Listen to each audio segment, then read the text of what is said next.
Hi friends, ഞാനിന്ന് വന്നിരിക്കുന്നത് റെസിപ്പിയായിട്ടല്ല, നമുക്ക് ഉപകാരപ്രദമായ കുറച്ച് കിച്ചൺ ടിപ്സുമായിട്ടാണ്.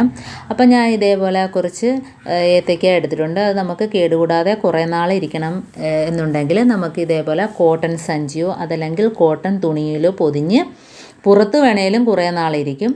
അതെല്ലാം നമുക്ക് ഫ്രിഡ്ജിൽ വേണേലും സൂക്ഷിക്കാം. അപ്പോൾ എല്ലാവരും പുറത്ത് വെച്ച് കുറച്ച് നാൾ കഴിയുമ്പോഴത്തേനും അത് ചീത്തയായെന്നും പറഞ്ഞെടുത്ത് കളയും. ഇതാകുമ്പം നമ്മൾ ഫ്രിഡ്ജിൽ വെച്ചാലും അഥവാ കുറേ നാൾ കഴിഞ്ഞ് തൊലി കറുത്താൽ തന്നെയും പഴത്തിന് ഒരു കേടും വരാതെ അതേപോലെ തന്നെ നമുക്ക് കിട്ടും.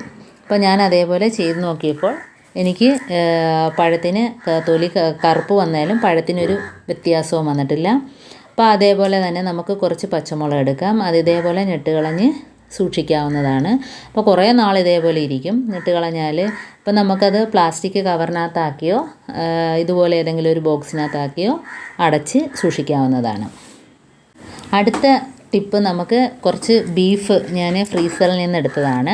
അപ്പം നമുക്ക് ഫ്രീസറിൽ നിന്ന് പെട്ടെന്ന് ഇതേപോലെ കണ്ടിച്ചെടുക്കാവുന്നതാണ്. നമുക്ക് പുറത്ത് ഫ്രീസറിൽ വെക്കാത്ത ഇറച്ചിയാണെങ്കിൽ ഇതിനേക്കാളും പാടാണ്. ഇതാകുമ്പോൾ നമുക്ക് പെട്ടെന്ന് ഇതേപോലെ തന്നെ കട്ട് ചെയ്തെടുക്കാം. അപ്പം നമ്മൾ ഇറച്ചി മേടിച്ചാൽ ഒരു അരമുക്കാൽ മണിക്കൂറോളം ഫ്രീസറിൽ വെച്ചിട്ട് ഇതേപോലെ കണ്ടിച്ച് നോക്കും, എളുപ്പത്തിൽ കണ്ടിച്ചെടുക്കാം. അതല്ല ഫ്രീസറിൽ വെക്കാത്ത ഇറച്ചി കണ്ടിക്കുന്നതിന് കുറച്ച് പാടാണ്. നമുക്ക് കണ്ടിക്കുമ്പോഴത്തേന് അത് തെന്നി പോകും. ഞാൻ കാണിച്ചു തരാം. അപ്പോൾ എന്താ കുറച്ച് പാടാണ്. അപ്പോൾ നമുക്ക് ഫ്രീസറിനകത്തു നിന്ന് എടുക്കുന്നതാണെങ്കിൽ പെട്ടെന്ന് കട്ട് ചെയ്തെടുക്കാവുന്നതാണ്. അതുപോലെ ഫ്രീസറിൽ നിന്ന് എടുത്ത ഇറച്ചി നമുക്ക് പെട്ടെന്ന് അലിഞ്ഞ് കിട്ടണമെങ്കിൽ കുറച്ച് ഉപ്പ് പൊടി ഇട്ട് കൊടുത്താൽ മതി, പെട്ടെന്ന് തന്നെ അലിഞ്ഞ് കിട്ടുകയും ചെയ്യും. അതേപോലെ അതിൻ്റെ രക്തം പെട്ടെന്ന് പോയി കിട്ടണമെങ്കിൽ ഒരു ടീസ്പൂൺ അരിപ്പൊടിയോ മൈദാപ്പൊടിയോ ഇട്ട് കഴുകി നോക്കേ, പെട്ടെന്ന് തന്നെ അതിൻ്റെ രക്തം പോയി കിട്ടുകയും ചെയ്യും. കൂടുതൽ വെള്ളം ചിലവാകത്തുമില്ല. അപ്പോൾ അടുത്ത ടിപ്പാണ്, നമുക്ക് ഈ കിച്ചൺ ടവലുണ്ടല്ലോ, കിച്ചണിൽ ഉപയോഗിക്കുന്ന ടവലുകളൊക്കെ നമുക്ക് പെട്ടെന്ന് അതിൻ്റെ കറയൊക്കെ പോയി കിട്ടണമെങ്കിൽ ഇതേപോലെ ഒരു പാത്രത്തിനകത്ത് അത് മുങ്ങി നിൽക്കത്തക്ക രീതിയിൽ കുറച്ച് വെള്ളം എടുക്കുക. എന്നിട്ട് നമുക്ക് ഗ്യാസിനകത്ത് വെച്ച് കൊടുക്കാം. അപ്പോൾ അത് വെള്ളം ഒന്ന് ചൂടായി വരുമ്പോഴത്തേന് നിങ്ങളുടെ കയ്യിൽ ഏത് ഡിഷ് വാഷാണുള്ളത് നമുക്ക് കുറച്ച് ഒഴിച്ച് കൊടുക്കാം. അപ്പോൾ അതിനകത്തോട്ട് നമുക്ക് ഈ ടവൽ മുക്കി വയ്ക്കാം. അപ്പോൾ അതിനകത്തോട്ട് ഞാൻ ഒരു ടീസ്പൂൺ ബേക്കിംഗ് പൗഡറും കൂടി ഇട്ട് കൊടുത്തിട്ടുണ്ട്. അപ്പോൾ പെട്ടെന്ന് അഴുക്ക് ഇളകി കിട്ടും. അപ്പോൾ ഇതേപോലെ ഒന്ന് മുക്കി വയ്ക്കുക. അതിൻ്റെ ആ കറയൊക്കെ പോയി കിട്ടും. അപ്പോൾ അതും കൂടെ ഞാൻ മുക്കി വയ്ക്കുകയാണ്. അപ്പം വെള്ളം മുങ്ങി നിൽക്കണം അതിനകത്ത്. എന്നിട്ട് നമുക്ക് ഹൈ ഫ്ലെയിമിലിട്ട് കൊടുക്കാം. അപ്പോൾ ഇതേപോലെ ഒന്ന് ഇളക്കി മറിച്ച് കൊടുക്കണം. അപ്പോൾ അതെന്നാൽ അഴുക്കൊക്കെ അങ്ങ് ഇളകി വരും. എന്നിട്ട് നമ്മൾ ബേക്കിംഗ് പൗഡർ ഇട്ടത് കൊണ്ട് അതങ്ങ് പതഞ്ഞ് അതിൻ്റെ ലിക്വിഡുമായിട്ട് പതഞ്ഞ് പൊങ്ങി വരും. അപ്പോൾ അത് നമുക്ക് ഹൈ ഫ്ലെയിമിലിട്ട് ഇതേപോലെ കൂട്ടിയും കുറച്ചും കൊടുക്കാം. മൊത്തത്തിൽ മുങ്ങി നിൽക്കണം. എന്നിട്ട് നമുക്ക് അണച്ചതിന് ശേഷം കുറച്ച് തണുത്തതിന് ശേഷം മാത്രമേ എടുത്ത് കഴുകാവുള്ളൂ. അപ്പോൾ ഞാൻ ഒന്നിനെ എവിടെ കാണിക്കാം. വാഷ് ബേസിന് വെച്ചതിന് പെട്ടെന്ന് തന്നെ എവിടെ കാണിക്കാം. നല്ല അഴുക്ക് ഇളകിപ്പോയിട്ടുണ്ട് കണ്ട. അപ്പോൾ ഇതേപോലെ നമുക്ക് കിച്ചണിൽ ഉപയോഗിക്കുന്ന ടവലുകളൊക്കെ ഉണ്ടെങ്കിൽ ഇതേപോലെ പെട്ടെന്ന് ചെയ്തെടുക്കാവുന്നതാണ്. അപ്പോൾ അതിനകത്ത് മഞ്ഞൾപ്പൊടിയുടെയൊക്കെ കറയും ഇതൊക്കെ കാണുമല്ലോ. അപ്പോൾ അതൊക്കെ ഇതേപോലെ പെട്ടെന്ന് തന്നെ ഇവിടെ എടുക്കാം.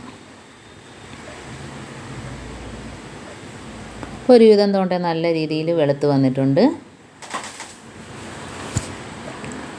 ഇപ്പോൾ കഴുകി കഴിഞ്ഞതിന് ശേഷം ഞെവിടിയതിന് ശേഷം ഞാൻ കാണിക്കുകയാണ്. ഇനിയിപ്പോൾ ഉണങ്ങിയതിന് ശേഷം ഞാൻ കാണിക്കാം. അതിൻ്റെ മഞ്ഞ കറയും അതെല്ലാം പോയി കിട്ടിയിട്ടുണ്ട്.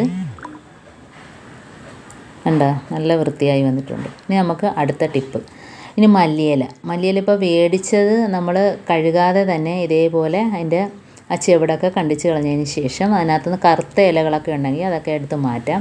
അപ്പോൾ ഞാൻ കഴുകാതെ തന്നെ വൃത്തിയാക്കി ഒരു ടിന്നിനകത്ത് സൂക്ഷിക്കുകയാണ് ചെയ്യുന്നത്. ഇത് നമുക്ക് കുറേ നാൾ ഇരിക്കും, 2 ആഴ്ചയിൽ കൂടുതൽ എന്തായാലും ഇരിക്കും. അപ്പോൾ അതിനകത്ത് കറുത്ത ഇലകളൊന്നും പാടില്ല, അതുപോലെ നനവും പാടില്ല. ഇപ്പോൾ എല്ലാം അതേപോലെ ചെവിട് കണ്ടിച്ച് വൃത്തിയാക്കി എടുത്തിട്ടുണ്ട്. അപ്പോൾ ഇത് നമുക്കൊരു ബോക്സിനകത്തോ ഒരു പ്ലാസ്റ്റിക് കവറിനകത്തോ ഇതേപോലെ തന്നെ സൂക്ഷിക്കാവുന്നതാണ്. അപ്പോൾ ആവശ്യത്തിന് അന്നേരം എടുത്ത് നമുക്ക് കുറച്ച് കഴുകിയെടുത്താൽ മതി. അപ്പോൾ വീഡിയോ ആദ്യമായിട്ട് കാണുന്നവരുണ്ടെങ്കിൽ പ്ലീസ് ഒന്ന് സബ്സ്ക്രൈബ് ചെയ്തേക്കണേ. ഇനിയിപ്പോൾ അടുത്തതായിട്ട് നമുക്ക് കറിവേപ്പില, അതും അതേപോലെ തന്നെ ചെയ്യാം.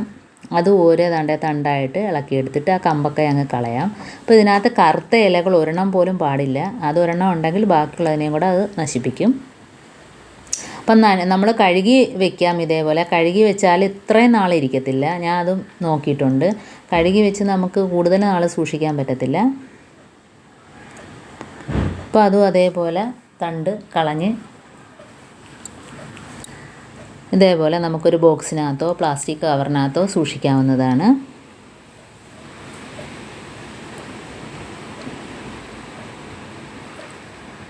അപ്പോൾ ഈ ടിപ്പുകളൊക്കെ നിങ്ങൾക്ക് ഇഷ്ടമായെന്ന് വിചാരിക്കുന്നു.